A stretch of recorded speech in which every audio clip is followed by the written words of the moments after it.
21 జనులు ఇండ్లు కట్టుకొని వాటిలో కాపురముందరు. ఇల్లు కట్టడం గొప్ప కాదండి, కట్టినింటిలో ఉండటం గొప్ప. యెహోవా ఇల్లు కట్టించిన కట్టువారి ప్రయాస వ్యర్థమే. చాలామంది ఇల్లులు కట్టుకుంటారు, ఓపెనింగ్ రోజు చచ్చిపోయాడు ఆయన, హార్ట్ అటాక్ వచ్చి.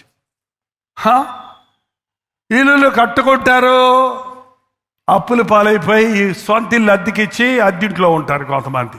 ఏంటంటే ఇంత కష్టపడి ఒక గృహం కట్టుకున్నాక ఎవరి కోసమో నువ్వు పెయింటింగ్లు వేసి నీకు ఇష్టం వచ్చిన లైట్లు పెట్టించి స్విచ్లు పెట్టించి వాడికిచ్చి నువ్వు పోయి మళ్ళీ ఆ చిన్న గదిలో ఉండటమేంటి? అది ఆశీర్వాదమా? కాదు. దేవుడు ఆశీర్వదిస్తే నువ్వు ఇల్లు కట్టుకుంటావు, కట్టుకున్న ఇంటిలో నివాసము, ద్రాక్ష తోటలు నాటించుకొని వాటి ఫలములను అనుభవించరు. నీకు